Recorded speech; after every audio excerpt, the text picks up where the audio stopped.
नमस्कार जय जगन्नाथ।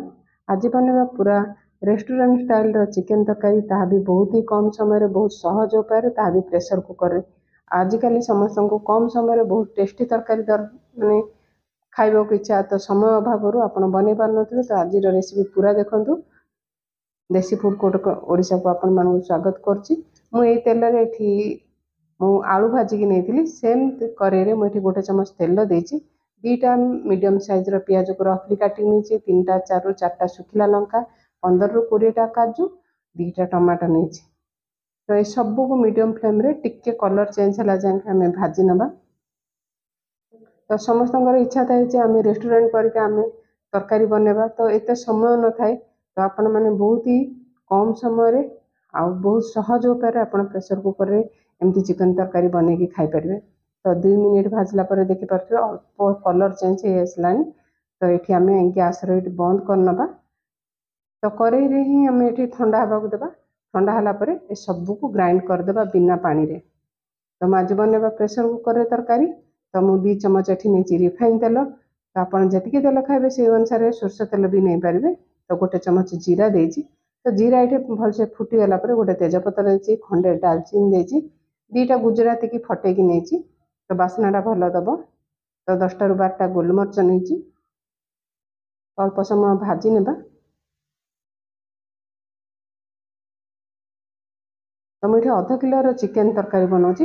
तो चिकेन को भलसे मुझे धोई नहीं धोई सारा पर पानी सब बाहर करके चिकेन को ऐड कर नहीं। तो आपड़ जी चिकेन बनइबे तो सही अनुसार आपण मसलाटा प्रथम फ्राए करने। तो ये 2 मिनिट मीडियम हिट रे चिकेन को भलसे भाजी नेबा जमती यार कलर चेंज हो।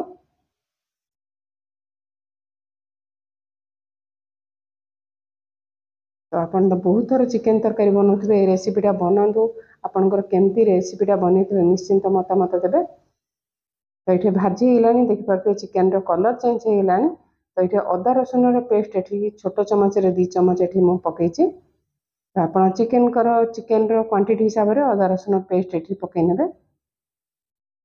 तो चिकेन सहित अदा रसुन को भलसे भाजी नेबा जमती अदा रसुन कंचा स्मेल जीवरी। तो आपण चिकेन तरकारी बनातु कि मटन बनातु जेकोसी रेसिपी बनातु आपणकर जदि मसला भलसे कषि हो रेसिपी बहुत ही बढ़िया लगे। तो देखिपे चिकेन सहित मसला भी भलसे कषि होगा। तो ये स्वाद अनुसार लुण देदेबा।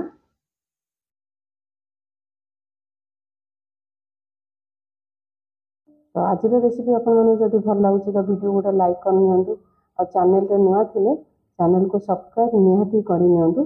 एठी देछि कलर पई काश्मीर रेड चिली पाउडर गोटे चम्मच। एटा चिकेन मसला देछि मु एठी 2 चम्मच छोट चम्मच रे। तो एठी धनिया गुंड देछि 2 चम्मच से सेम छोट चम्मच रे 2 चम्मच देछि। तो हळदी गुंड एठी गोटे चम्मच देछि।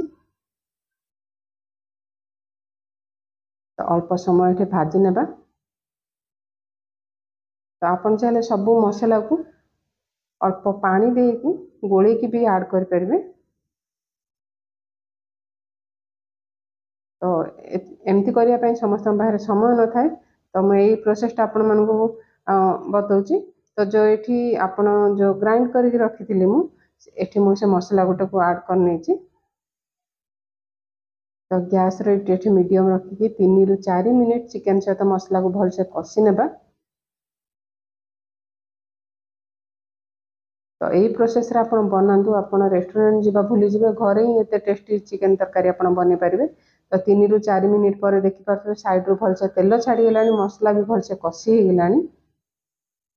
तो एठी एटा आलूटा होची ऑप्शनल आपन जदि पसंद तो पकई पारिबे जेहेतु ओडिया मानकर आलू फेवरेट। तो मु एठी फ्राई करके आलू नेछि 3टा आलू। तो एठी गोटे बड़ चम्मच रे कस्तूरी मेथी देछि।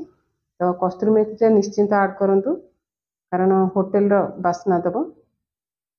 एठी आ गोटे मिनिट भलसे कषि नेबा। तो देखते केते सुंदर कलर आछि भलसे भी मसला कषि हो जाइछि।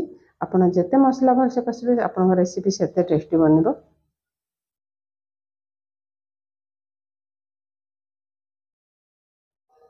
तो आम चिकेन कषिकी 50 ରୁ 60% चिकेन आमर सीझी गलानी।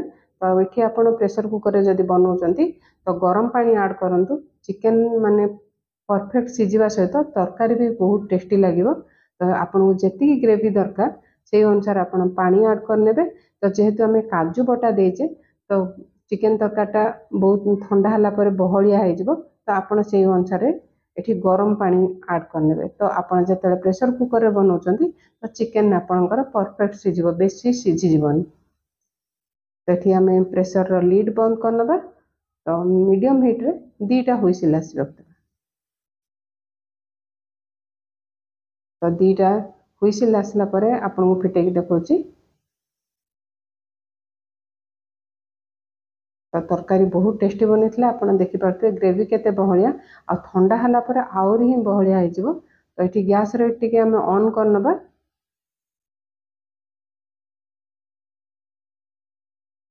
एठी मु गरम मसला आधा चमच देची। आपन चाहे धनिया पत्र भी ऊपर पकई पारिबे। एठी 1 मिनिट लो फ्लेम रे एठी मु कुक कर नेची।